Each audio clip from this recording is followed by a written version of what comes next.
Afternoon, everyone. We'll be missing a fixture today, but we'll begin anyway. I'll start with some opening remarks. The United States has consistently made it clear that actions that undermine stability in the West Bank, including attacks by Israeli settlers against Palestinians and Palestinian attacks against Israelis, are unacceptable. In December, Secretary Blinken announced a visa restriction policy pursuant to the Immigration and Nationality Act, targeting individuals believed to have been involved in or meaningfully contributing to undermining peace, security, or stability in the West Bank. On February 1st, President Biden signed an executive order giving us the authority to impose sanctions on persons engaged in such activities. The United States has since imposed sanctions on 11 individuals and 11 entities and pursued dozens of visa restrictions under these two authorities. Today, under this policy, and as part of our ongoing effort to promote peace, security, and stability in the region, we are taking steps to impose visa restrictions on an additional group of individuals who have used violence against persons or property or unduly restricted civilians' access to essential services and basic necessities. Additionally, today Secretary Blinken announced the designation of Elor Azaria, a former Israeli Defense Forces sergeant, for his involvement in a gross violation of human rights in the West Bank. As such, Azaria and any immediate family members are generally ineligible for entry into the United States. As we have said on a number of occasions, promoting accountability and justice for any crimes, violations, and abuses committed against Palestinians and against Israelis are essential to stable, just, and enduring peace in the region. We once again call on the government of Israel and the Palestinian Authority to hold accountable those responsible for violence in the West Bank, and we reiterate that we will continue to impose our own accountability measures as necessary. And with that, Simon? Follow up on that. So these sanctions against, it's a visa ban against Elor Azaria.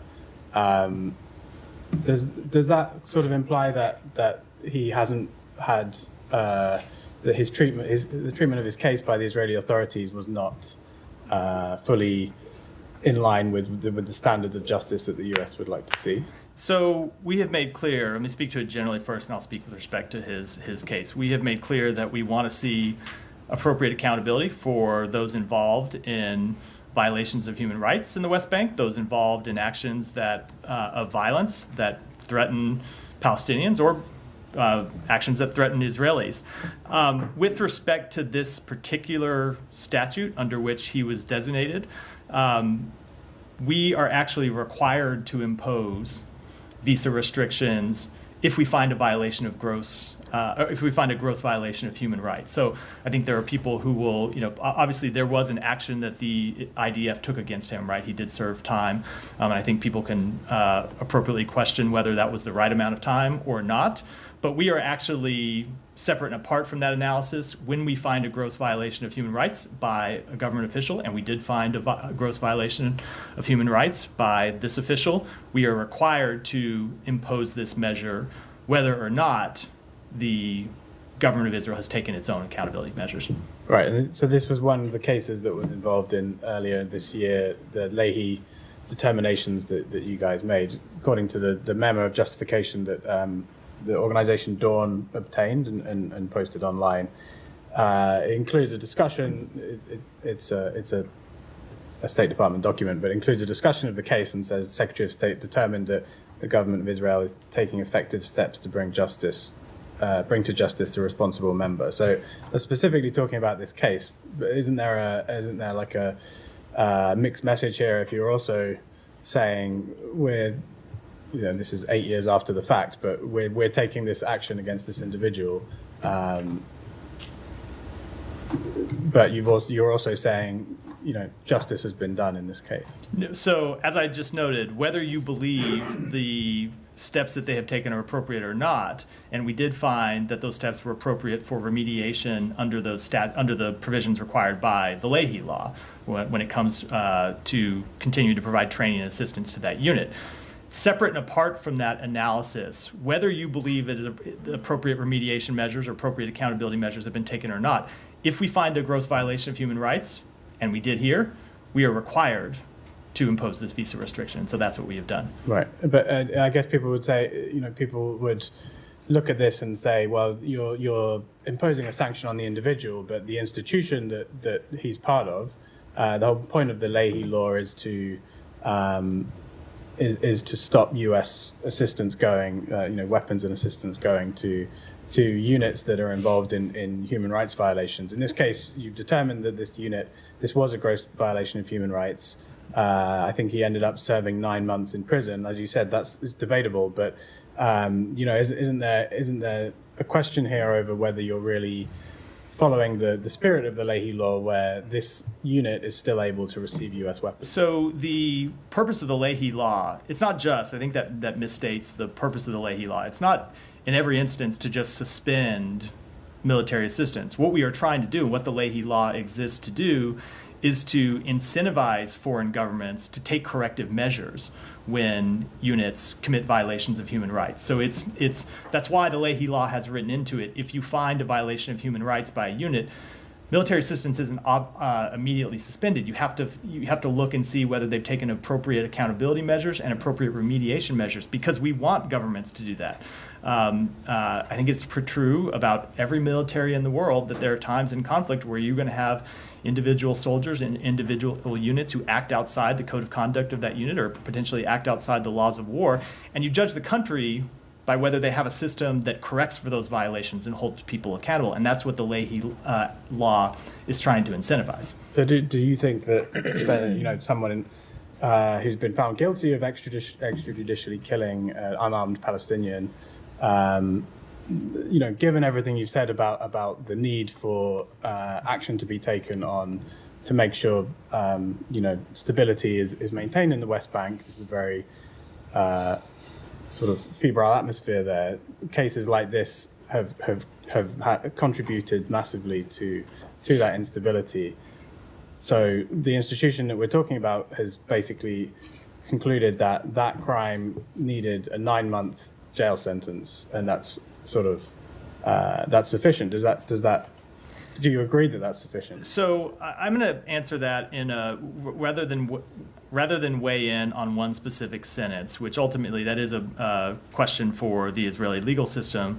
I'm going to say that on behalf of the United States, we look at it broadly and say that when you look at across the West Bank, the amount of violence that has been carried out against Palestinian civilians, there hasn't been appropriate accountability across the board. And so that's why we have, number one, called on Israel to take additional measures to hold those responsible for violence accountable. And it is why we have announced these two policies that I outlined at the top of the briefing: the new visa restriction policy that the Secretary outlined in December, and the executive order that the President put into place in February. And under that authority, under those two authorities, we now have the ability to impose financial sanctions, and we have done that on 22 individuals and entities. And we have the ability to impose visa restrictions, which we have done in dozens of cases. So we are going to continue to call on Israel to do more across the board. I think it's important that this broadly is not about any one isolated case of violence. This is about a broad trend of increased violence that we have sadly seen over the past months, and the need for Israel to do more to hold people accountable for it. And that's why we are taking the steps of our own to hold. But you had the opportunity in this case. There's a detailed case here that you've named this individual in a press release. I'm not sure whether you were required to do that, but it's quite clear in this case when it comes to, with reference to the Leahy law, when it comes to the question of whether to restrict weapons to the Israeli military, you're willing to take these steps up to that point, and then at that point, you're not willing. Because we just look at the facts as they're applied, and our determination was that with respect to this particular incident, that the unit had appropriately imposed accountability measures, and because of that, remained eligible for assistance under the Leahy law. That doesn't change the fact that we felt it appropriate and are in fact required to impose this visa restriction today, and that broadly across the board we haven't seen enough accountability, and that's why we're taking other steps. Correct me if I'm wrong, but this case, Azaria, I think it was 2016, right? I believe so, yeah. You know, we're in 2024. I mean, it's kind of silly to remind you, but So 8 years later, so I mean, we why have- are we even talking about this case because now? we have been taking a broad look over the past few months at increased violence in the West Bank. We have Yeah. seen a trend of increased violence in the West Bank, and that trend has accelerated after October 7th. And that's why you saw the department announce new visa restrictions or new visa restrictions of policy in December. And that's why you saw the president announce the new executive order in February. And so we are looking broadly at violence in the West Bank and taking accountability measures Yeah, but in this is response. violence 8 years ago. My point Why is, don't you take accountability for what's happening now. my point is and we are individuals now. we are taking. If you look at the other sanctions that we have rolled out over the past several months since the president's executive order, you have seen us impose sanctions for actions that have been taken in the past few months. So we are doing that. Yeah. We are looking broadly at violence we have seen in the West Bank, and where we believe accountability is appropriate, we're imposing it. And you can't name the other individuals? No, and the reason why, I know it's a little complicated, I often stand up here and say that we can't, visa records are confidential and we can't get into them. There is an exception under, for this first case. It just comes to do with the quirks of the law. Azaria was sanctioned under authorities we have under the State Appropriations Act. And under those authorities, we are allowed to name individuals' identity when we impose visa restrictions. The others, and that's for a finding of gross violation of human rights.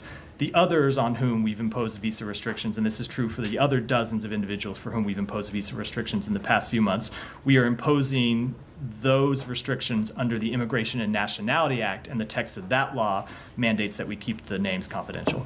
Can I just follow up on a timeline? Ask Congress why it's written that way.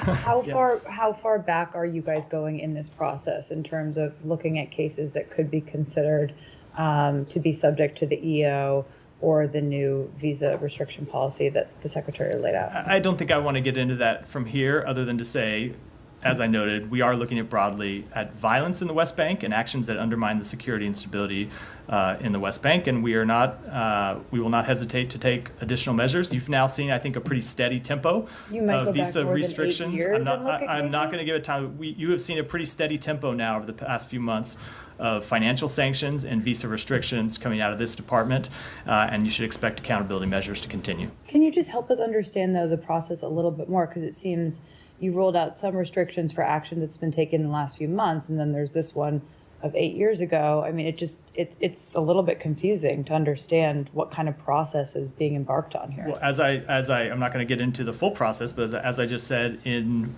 response to Leon's question, we are responding to the actions that we have seen in the West Bank and the very disturbing increase of violence in the West Bank. And so we are looking at those acts and looking at responses the government of Israel has taken, if any, in reaction to those acts, and then making determinations about whether additional measures are necessary on behalf of the United States. And then just one last thing. You said that there hasn't been better accountability across the board when it comes to Israel. Is there any broader action that you guys would consider taking? I mean, if you find all of these violations have occurred, is it as meaningful to go after individuals? Perhaps like the IDF itself needs to be targeted? So when it comes, first of all, I will say, when it comes to the impact of these sanctions, if you look at the complaints over the past few months from the individuals that have been sanctioned, if you look at the complaints from officials with the government of Israel, they certainly don't think these measures are effective because they have been quite loud in complaining about them and quite loud in They do or they do not think? They do. They do not think they haven't been. They think they've been ineffective. I probably got lost in a double negative there. If you just look at the time period since we have been imposing these measures, you have seen quite vociferous complaints from those who have been sanctioned, those who have had visa restrictions imposed on them, and from officials with the government of Israel. So they certainly seem to believe that these measures are effective. And I will note, part of the point of taking these measures is not just to impose accountability on people who have engaged in acts of violence or people who have engaged in other acts that increase instability in the West Bank. It is also to let others know that we are paying attention and we are watching and we are not going to hesitate to act. Any noticeable change in their action if they're so frustrated about all this? So we have seen the government of Israel taking some steps to crack down on settler violence in the West Bank. We have seen them at times stopping settler violence and at times arresting those engaged in it. But those steps have not been sufficient, and so we continue to call on the government of Israel to take further steps. Yeah. Sorry, I missed the top, or maybe even more than just the top. But in response to these questions right here about this latest sanction that you introduced, you say that you're judging their effectiveness by the loudness of the complaints? No, the question was about whether they are effective or not, and we believe that they have been effective. From the people who have been targeted, and complaints from the Israeli government mean that they've been effective, or just that they're angry? We believe they have been effective, separate and apart. How? From. Because we believe they are effective on imposing accountability, both with the visa restrictions. And remember, we have imposed financial sanctions as well on individuals that restrict their ability to interact with the United States financial system. My point of that is, if these weren't effective, if these weren't imposing a cost, I don't think you would see such loud complaints both from those targeted and from the government of Israel. Yeah, but the cost is that these people can't travel to the U.S. Their families can't travel to the United States. And or that any assets that they might have in the U.S., which is questionable whether they have any, right? It is not limited to that, only because I think, as you know, having watched sanctions for a long time, an inability to interact with the financial system often makes it hard for people to carry out all sorts of banking and other activities. But in order for sanctions to be effective, they actually have to, the idea is to change behavior, right? And I think this is what Kylie was getting at. What behavior have you seen change? We are early in this process, and I think it is too early to pass judgment one way or the other. As I said, though, if we had seen a completely satisfactory change in behavior, I think we'd be done. You wouldn't see us imposing additional sanctions and additional visa restrictions. But we continue to see unacceptable levels of violence, and so we're going to continue to taking these steps and continuing to call on the government of Israel to do it. This is not. I'll just say this is not something that happens overnight, right? It's a sustained campaign by the United States, and I should also make clear that this is not a problem that can be solved by sanctions and visa restrictions alone. Ultimately, it takes action by the government of Israel. And that's why we continue to push them to take additional action. Isn't that an admission that they haven't worked so far? No, it's not. If you're having to continue doing that. This is an argument we get into with sanctions on any country: North Korea, Iran, Russia. And what behavior has changed? They are one tool. They are one tool that we have to impose accountability and to create incentives to hopefully prevent others from taking actions if they're thinking about the costs that can be imposed upon them. But they are not the only one. Thank you, Matt.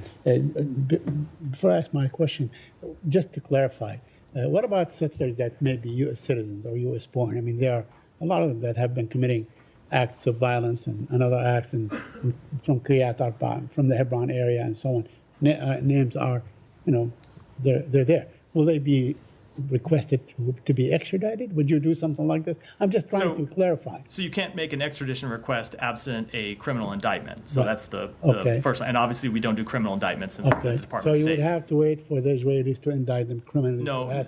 Well, you wouldn't request to extradite someone who had been indicted in another country. It would be for an indictment in the United States. But we're getting... Okay, now expanding these, these sanctions and so on, would you expand it to include the Smotrich, who is a very powerful minister?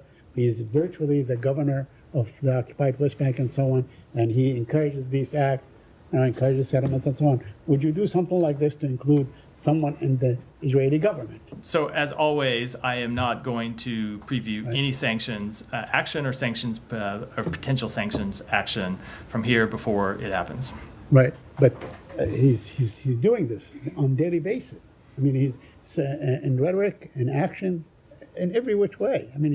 He joined the settlers. He joined them 3 weeks ago in the Jericho area and so on, and was actually doing physical, acts with the settlers. So why not, let's say, include him in such sanctions? I will say that we have made quite clear what we think about certain comments that that minister has made and certain actions that he has taken, and we have engaged directly with the government of Israel about those comments and those actions. But as always, when it comes to any potential sanctions action, you never hear me stand up here and say that we're going to do it or considering it before we announce it publicly. Okay. That is just a blanket rule with respect to everyone. I think you've been covering this department longer than I've been here and are familiar with it. And true to form. I mean, back in January 2023, your predecessor, I remember that the issue of both Smotrich and Ben Gvir were raised, and whether they're going to be, put on a list of, persona non grata list or something like this and so on. So this is not a new issue. It's been around for a very, very long time with these two particular persons. Why not? I mean, since their actions have spoken a lot louder than their words in the last, whatever months, 17, 18 months. Why not include them in such sections? And this way it would be binding. So we continue to engage with the government of Israel about policies that those ministers impose with which we disagree, and other actions that the government of Israel takes with which we disagree, in the same way that we engage with governments all around the world about actions that they take with which we disagree. Yeah. As it comes to a sanctions thing, I'm just not going to get into a debate about why we will or not do something. It's because it's not something that we ever do. With one exception, as compared to other governments and so on. I mean, next week we're expecting the Prime Minister of Israel to come to this town. It will probably be a love fest in Congress. There will be a lot of standing ovations and so on. It doesn't matter, but he enjoys the support, and he supports these two particular ministers. So, I mean, where's the beef, so to speak, in these? So again, as I've said, Saeed, when you come to specific policies that those ministers have promulgated, you have seen us engage with respect to those policies. So when it comes to, for example, the suspension of transfer payments to the Palestinian Authority, when it comes to the potential suspension of correspondent banking authority, you have seen us engage on those policies and seen us engage successfully to get those policies reversed, and that's what we'll continue to do. One last question about Gaza. There was an analysis in Haaretz that says, the Palestinians were quite hopeful that there will be a deal, but now they've lost hope. Can you update us? Are you as hopeful as you were last week?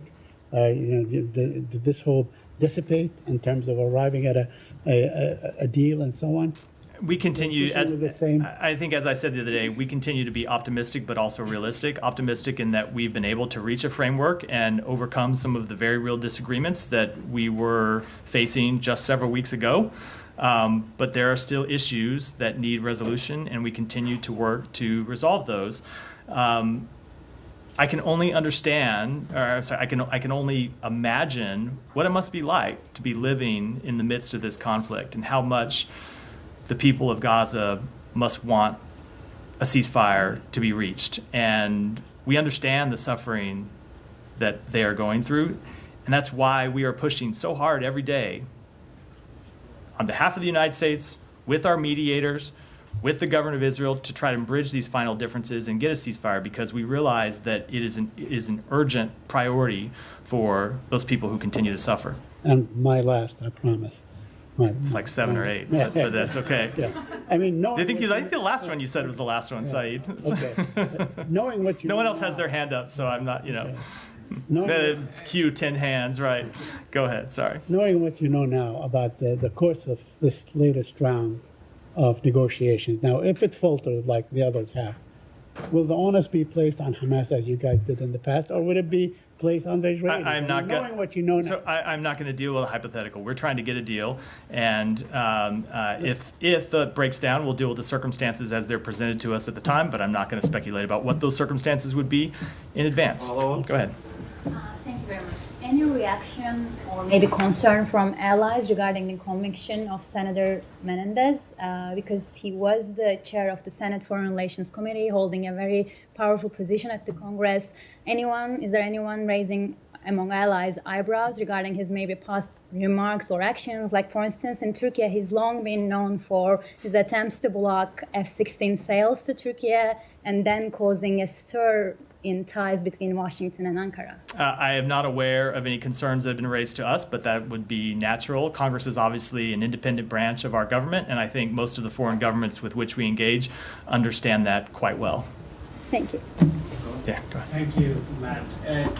Crackdown on student protests is going on in Bangladesh. At least 6 students killed by the regime forces. The pro-regime party wing, Chhatra League, has been particularly brutal towards students, especially girls and women, and has been doing so over and over again for the past 1.5 decades. Would you consider Chhatra League is a terrorist organization? I am not going to speak to that with any specificity, but I will say we continue to monitor the violence that broke out during the student protests in Dhaka, and continue to urge that protests be peaceful and continue to condemn any violence against peaceful protests. One more. Abu Saeed, a young student of English literature of the University Begum Rokeya, stood tall in front of the police to rescue his fellow students.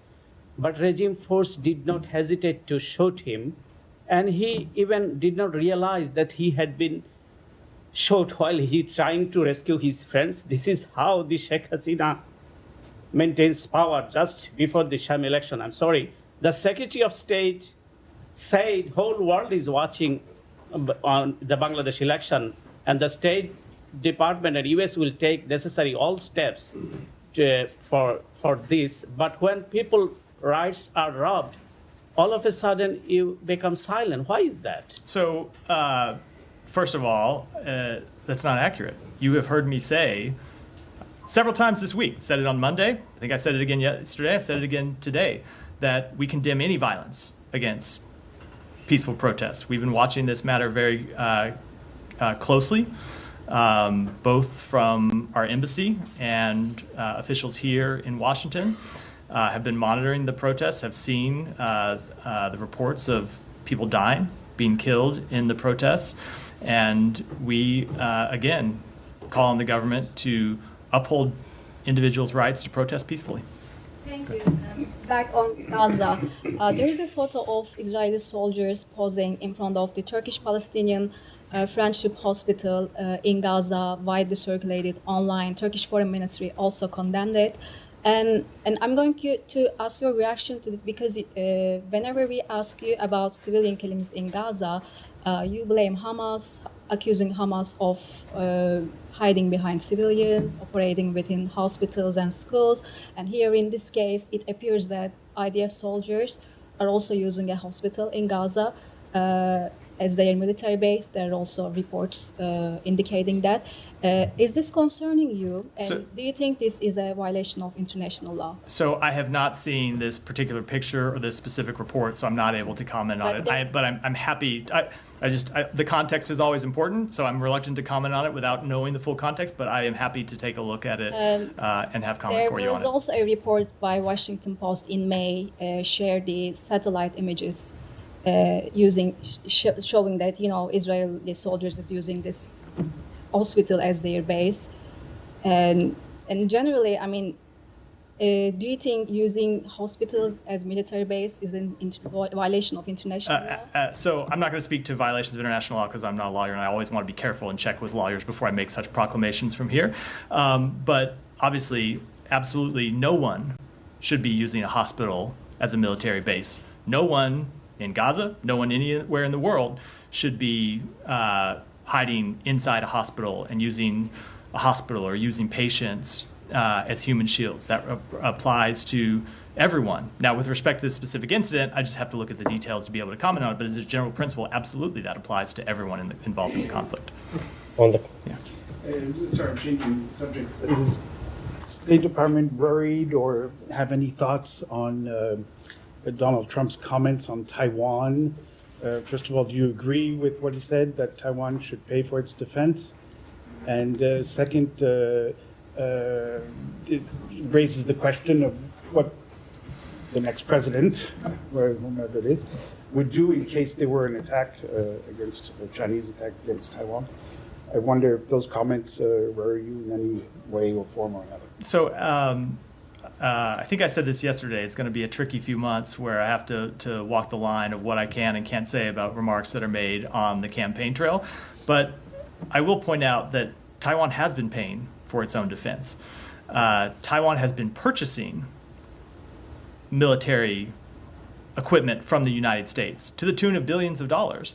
And the military equipment that they have purchased supports American manufacturing, supports American industry, supports American technology. So the purchases that they have made not only are important, we believe, to regional security, but are important to the United States economy. Now, there is money that was contained in the recently passed supplemental bill that gives us, for, I believe, the first time, the ability to provide Taiwan with drawdown authority and other weapons from U.S. stocks. But that is a new authority. If you look at the support that we have provided, or the security cooperation that we have provided them over decades, it has been Taiwan actually purchasing military from the United States. It has not been in any way charity from the United States.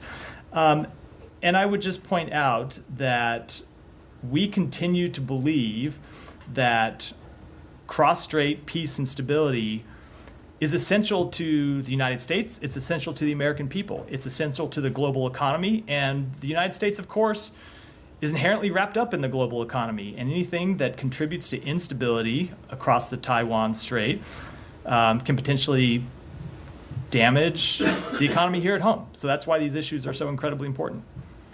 Just Yeah. to follow up on that, it was last year that you guys put forth the first ever FMF package for Taiwan. Yeah, it's part of the supplemental I was referring to. Yeah. Yeah.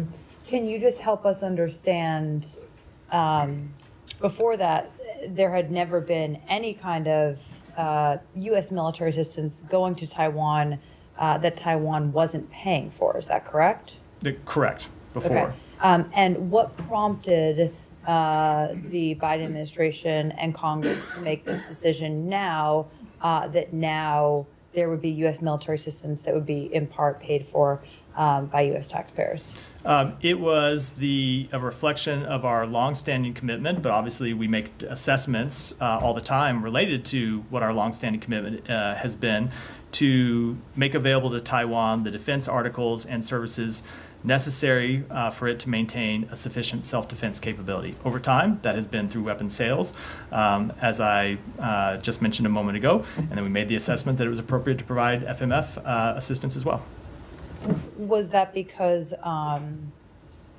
did that open up any defense capabilities to be sent to them that they couldn't buy on their own, or was that just? I would have to take that back and look into it in more detail. Alex, go ahead. Thank you, Matthew. I have my own topics, but before that, staying on convention, on Ukraine, any concern on your end that some of the narratives around Ukraine do find their way to podium at a convention, such as the U.S. preventing Ukraine 2 months after a war from signing a peace agreement? I want to give you a chance to respond to that, but it's being cemented at a high level. So any concern about that? So that is not accurate, and I spoke to this yesterday, that wasn't accurate. Yesterday or the day before, I spoke to it not being accurate. Two questions. On investment climate statements that you guys announced today, it covers 160 countries and economies. It obviously doesn't cover Russia, no surprise there, but it does cover Belarus. It covers Georgia, Armenia. It does not cover Azerbaijan. What criteria is being applied here? So you're referring to the investment climate statements that we put out. So these are statements that we put out, I believe it's annually, that provide detailed guides to the investment climates of more than 160 countries and economies. And we provide them because they help U.S. companies make informed decisions about doing businesses in overseas markets, both to know the opportunities and also the risks of doing business there. And we find them to be a resource for partner governments to create business environments that are economically sound and sustainable to grow the middle class, empower workers, and promote labor rights. And my question was about any standards being applied by Azerbaijan is not being covered. What kind of messages? When it comes to, if it comes, I think you can imagine, I'm not familiar with the assessments of the entire 160 countries that are contained in the report. So I didn't memorize all of those before coming out here. So I'd have to take it back to speak to any one country and what's contained in the report. On Georgia report, there was no mentioning of Secretary's recent decision on comprehensive review. Why? As I just said, I can't speak to. It's a quite lengthy report that covers 160 countries. I'm not going to be able to speak to you in detail about it from here at the podium. Please take it from me. Fair enough. On Iran, can you confirm the reports that U.S. yesterday renewed sanctions waiver for Iraq to purchase Iranian electricity? So I'm not going to comment on those reports, but we have long made clear that this is an authority that has existed and has been exercised going back years, going back to previous administrations, something that's been exercised under administrations of both parties because it helps maintain stability in Iraq. Any concern about timing of it? We just talk about U.S. The timing is dictated by the length of the waiver, Alex. It is the waivers are for an extended period of time, and when one runs out, you extend another one. It's not dictated by anything else. I got confused because after October 7, there were you're reports confused, that the U.S. and Qatar, I apologize, U.S. and Qatar quietly agreed to block Iran from accessing restricted funds after October 7. That's different. You're talking about an entirely different matter. So that's why I said I don't think you're actually confused. They're entirely different matters. Right. So is it still the case? October 7, U.S. Qatar restricting Iran from accessing. Is that still the case? You're referring to the $6 billion? No, they have not obtained a penny of that $6 billion. Thanks so much. Jenny, go ahead. Thank you, Matt. Russia and China and North Korea. Russian President Putin and Chinese President Xi Jinping agreed to lift the sanctions against North Korea when they recently met, saying that the revision of sanctions against North Korea is inevitable. Can China and Russia lift the sanctions against North Korea at will without the consent of UN members? Well, they cannot obviously take unilateral actions on behalf of the entire United Nations Security Council. And of course, they cannot affect the sanctions that we, the United States, have imposed on North Korea, which remain in effect. On North Korea recently declared that it regards South Korea its enemy. It also announced today that it would completely abolish exchange channels with the United States. It would what? I'm sorry?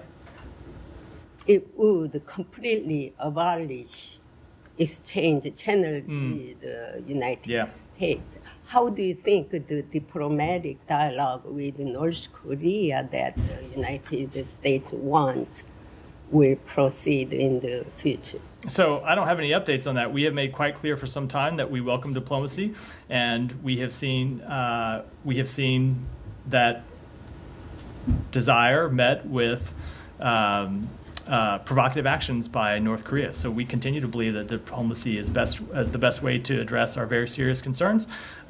North Korea has pursued a different route, and so that's why we continue to impose accountability measures on them. Thank you. Thank you so much. On Bangladesh, we already from Monday, from this podium, you confirm and condemn also what's going on in Bangladesh. 6 students already died. While we are talking here, the Bangladeshi Prime Minister already, on her televised address to the nation, declared independent judicial committee to investigate how the students was killed. And she also declared that the government will take care every family with the job and necessary income to protect them. But there is what is my concern here, the quota in public sector job opportunities reform in Bangladesh is a sub judice matter. Currently, an audio clip of a senior opposite BNP leader has gone viral on social media that the violent student movement is orchestrated by the opposition to disrupt the peaceful political environment, and that is being fueled by Shibir Jamaat-e-Islami of Bangladesh. What is your comment on that? Okay, so I, just as a first matter, I have not seen that clip that's circulating, so I couldn't in any way comment on it. But I also don't have any update to the answer I gave on this exact subject 10 minutes ago, 15 minutes ago. Yeah. So. And about, we are in Washington, D.C. last 3-4 days. We are feeling like we are in Dallas. It's a big kind of climate change. What U.S. taking internationally? I think it would be great if we were in Texas. It would be very. I'm from Texas. That'd be great if we could move the briefing to there. Maybe not in July and August, but Yeah. in general, I'd welcome that. I just wanted to understand the United States policy on climate change, working with China, India, and other countries to protect global warming not to become so hot. I mean, you have seen the administration take any number of actions over the 3.5 years that the president has been in office to make clear we need to take steps to reduce climate change. It has been an action. There have been actions that we have taken on the domestic side, and of course, we have made it a major aspect of our diplomacy, including appointing a special envoy, John Kerry, work that's now being carried out by John Podesta, and that continues to be something that for which we advocate in our diplomatic engagements. Yeah, if I may, on Russia. Quickly, yeah, now go quickly. Very quickly, yeah, on Matt, how does the State Department respond to the Kremlin reaction on President Biden's slip of tongue when he mistakenly referred to Ukraine President Zelensky as President Putin during the NATO? So I haven't seen Russia's reaction. I try to make it a practice not to respond to everything that they say. I don't find a lot of what they say very productive, I think, as is well known, so without having seen that reaction. But you have diplomatic relationship with Russia. So I don't know I don't know the comment they said. Anyway, go ahead. Thank you, Matt. Chinese Foreign Ministry said it has suspended negotiation with the United States on nuclear non-proliferation and arms control in response to U.S. weapons sales to Taiwan, and saying that U.S. sales of arms to Taiwan were seriously undermining the political atmosphere for continued arms control consultations between the two sides. And what is your response to this? Yeah, I think that step that they've taken is unfortunate.